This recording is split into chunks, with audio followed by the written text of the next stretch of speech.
Hi hello welcome to reflection of books. This is Rohini. நம்ம இன்றைக்கி எந்த லெசனை பற்றி பார்க்க போகிறோன்னா சீ டர்ட்டில் அப்படின்ற லெசனை பற்றி தான் நம்ம பார்க்க போகிறோம். இந்த சீ டர்ட்டில் லெசனை யார் எழுதுறதுன்னா ஷேகர் தத்தாத்ரி எழுதியிருக்காரு. வாங்க நம்ம இப்போ லெசனுக்குள்ளே போகலாம். செக்ஷன் 1 என்ன சொல்கிறாங்கன்னா, நம்ம எல்லாருமே டாட்டாய்ஸை ஜூவில் ரெப்டைல் பார்க்லலாம் பார்த்துருப்போம். ஆனால் சீ டர்ட்டில் மரைன் ரிலேட்டிவான ஒன்று. சீ டர்ட்டிலோட என்டையர் லைஃப்பை சீயில் தான் ஸ்பெண்ட் பண்ணும். இந்த சீ டர்ட்டில் 7 ஸ்பீஷியஸ் இருக்குது. அதில் 5 இந்தியன் கோஸ்டல் வாட்டரில் நம்ம பார்க்கலாம். அது என்னென்னா the loggerhead, the olive ridley, the leatherback, the hawksbill and the green sea turtle. டாட்டாய்ஸை சீ டர்ட்டிலோட கம்பேர் பண்ணால் சீ டர்ட்டில் தான் ரொம்ப பெருசு. இருக்கிறதுலே சீ டர்ட்டில் ரொம்ப சின்னது ஆலிவ் ரிட்லே தான். அதோட வெயிட்டே 35 kg இருக்குமா. தென் லெதர் பேக் தான் இருக்கிறதுலே ரொம்ப பெருசு. அதோட length 2.2 metre and weight 700 kg இருக்குமா. சீ டர்ட்டில் அதோட என்டையர் லைஃப்பை சீயில் ஸ்பெண்ட் பண்ணாலும் அதுக்கு லேண்டோட கனெக்ஷன் இருக்குது. எப்படின்னா அதோட எக்ஸை ஷோர் பண்ணுறதுக்காக லேண்டுக்கு தான் வரும். ஆலிவ் ரிட்லே மட்டும் இப்போவும் சாண்டி பீச்சிலலாம் அதோட எக்கை லே பண்ணுறதுக்காக நம்ம காமனாக பார்க்கலாம். சீ டர்ட்டில் எக்கை லே பண்ணுற ப்ராசஸோட பேர் என்னென்னா அரபிடா ஆர் மாஸ் நெஸ்டிங் அப்படின்னு பேர். இந்த வேர்ல்டில் மோஸ்ட் ஆஃப் பிளேஸில் ஆலிவ் ரிட்லே பார்க்கலாம். ஆலிவ் ரிட்லே பர்டிகுலராக 3 பீச்சில் மட்டும்தான் அதோட எக்கை லே பண்ணும். அதில் ஒன் ஆஃப் த பீச் தான் ஒடிசா. எப்போ அதோட எக்கை லே பண்ணோன்னா நைட் டைமில் நெஸ்டிங் சீசன் அப்போது ஒரு ஃபீமேல் டர்ட்டில் 1000 எக்கை லே பண்ணுமா லேண்டில். இந்த ஆலிவ் ரிட்லேலாம் அதோட எக்ஸை எப்போ லே பண்ணோன்னா மந்த் ஆஃப் ஜான்வரியிலேருந்து மார்ச்குள்ளே லே பண்ணிடும். அதோட எக்ஸை லேண்டில் லே பண்ண வரும்போது சில ப்ராப்ளத்தை ஃபேஸ் பண்ணோம். என்னென்னா அதோட ஃப்ளிப்பர்ஸ் ஸ்விம் பண்ண தான் கிரேஸ்ஃபுல்லாக இருக்கும். பட் லேண்டில் மூவ் ஆகிறதுக்கு அந்தளவுக்கு யூஸ்ஃபுல்லாக இருக்காது. ஸோ அது கொஞ்சம் கொஞ்சமாக மூவ் பண்ணி தான் லேண்டை ரீச் பண்ணும். லேண்டை ரீச் பண்ணதுக்கப்புறம் ஒரு ஹைடைடான ஒரு ஸ்பாட்டை ஐடென்டிஃபை பண்ணி அங்கே போயிட்டு 45 சென்டிமீட்டர் டீப்பாக டிக் பண்ணுவான். டிக் பண்ணதுக்கப்புறம் அதோட 100 எக்ஸையும் அங்கே போயிட்டு லே பண்ணும். அந்த எக்ஸ் ஒன்று ஒரு டென்னிஸ் பாலோட சைஸ் போல் இருக்குமா. லே பண்ண எக்ஸ் மேலே அதோட ஃப்ளிப்பர்ஸை வச்சு சாண்டை டாஸ் பண்ணி ஹோலே இல்லாத மாதிரி கவர் பண்ணிடும். கவர் பண்ணதுக்கப்புறம் அது சீக்கே ரிட்டர்ன் ஆகிடும்.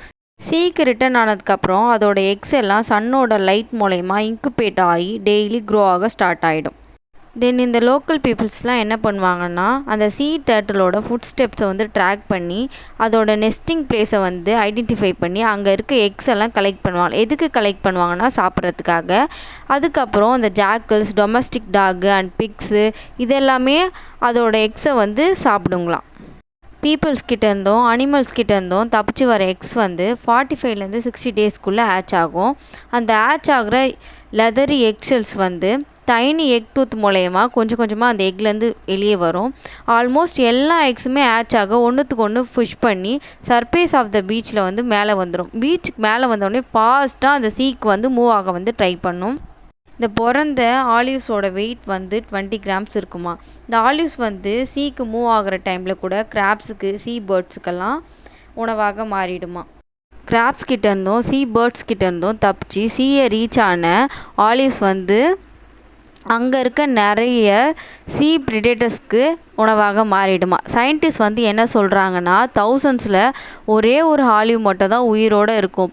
அப்படி உயிர் பிழைக்கிற ஆலிவ் ரிட்லே ஃபீமேலாக இருந்தால் அதோட மதர் அதை எங்கே எக்காக லே பண்ணாங்களோ அதே பிளேஸை ஐடென்டிஃபை பண்ணி இதுவும் அதே பீச்சில் போயிட்டு இதோட எக்கை லே பண்ணோம். இது ஒரு பெரிய மிஸ்டீரியஸாக புரியாத மர்மமாக இருக்குது.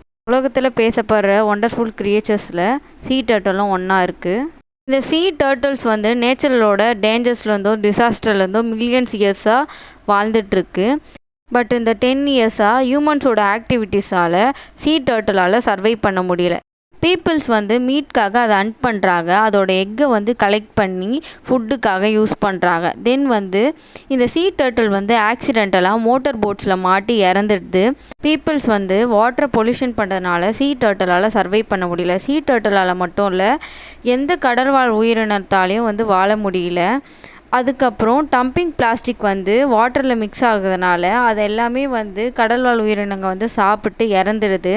அது மட்டும் இல்லாமல் கன்ஸ்ட்ரக்ஷன் ஒர்க்கும் பீச் பக்கத்தில் நடக்கிறதுனால இந்த சீ டர்ட்டிலால் எக்ஸை லே பண்ணவும் முடியல. தென் நெஸ்டிங்க்கும் ரொம்ப ப்ராப்ளமாக இருக்குது.